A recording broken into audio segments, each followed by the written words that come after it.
Hi everyone, Instagram Facebook family. तर चला, खूप दिवसानं दिवाळी झालं, दसरा झालं, तर माझ्याकडं भरपूर अशा स्टोऱ्या आलेल्या आहेत. तर कसं की मी कसं म्हणजे समाजसेवा किंवा ते एक मार्गदर्शन म्हणून मी एक काम करत आहे, पण केलेलं पण आहे, सध्या करते पण. खूप साऱ्या लेडीजला म्हणजे असं मी बाहेर काढलेलं आहे की जिथं त्यांना त्रास होतोय, त्रास दिला जाते. तर अशा लिडर म्हणजे कसं नातेवाईक पण आणि समाज पण ट्रोल करतात, नाव ठेवतात.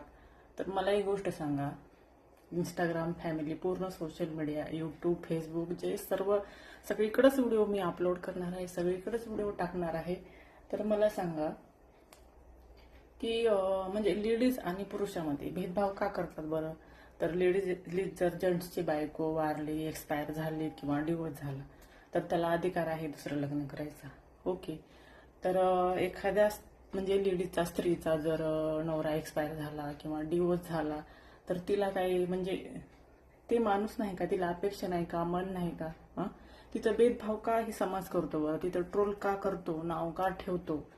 म्हणजे पुरुषाला म्हणजे पुरुषानं किती पहिली केली, दुसरी केली, कितीही बायका केल्या तरी त्याला माप आहे. त्याला समाज काहीच म्हणत नाही, नाव ठेवत नाही. आणि त्याच्या अपेक्षा पण कसं असतात, बायको एक्सपायर झाली तर दुसरी सेकंड करायची म्हणलं तर त्याला पोरगीच पाहिजे.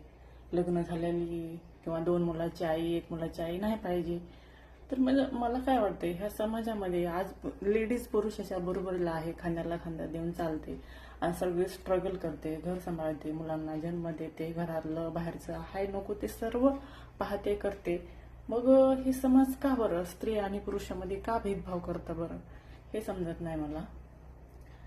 तर हे असे लोक आहेत. आणि जर एखाद्या विधवा किंवा डिवोर्स लेडीजनं लग्न केलं, तर त्यांच्याकडे पाहण्याचा दृष्टिकोन ह्या समाजाचा काय म्हणतात, महागारी ट्रोल करतात, नाव ठेवतात, ह्याच्याकडे त्याच्याकडे घराने जातात.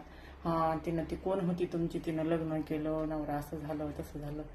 अरे, मला अशा लोकांना म्हणायचंय की काही लोकांना ना त्यांच्या सुना, त्यांच्या लेकी, त्यांच्या मैत्रिणी किंवा त्यांच्या बहिणी, आई, हे सगळं म्हणजे फॅमिली नवरा असताना त्यांनी अफेअर केलेले, लपडे केलेले नवरा असताना बाहेर, हे सगळ्या गोष्टी चालतात. हे समाजाला पण चालतं, ओळखीच्या लोकांना पण चालतं. पण जर एखाद्या डिवोर्स किंवा विधवा स्त्रीनं जर लग्न केलं, तर ते का बरं नाही चालत? हे समाज त्यांना का नाव ठेवतो? का त्या लेडीजला मन भावना नाहीत, अपेक्षा नाहीत? अरे, मला काय म्हणायचंय, ज्या बायका नवरे असताना तोंड मारत फिरतात, अफेअर करतात, नाही ती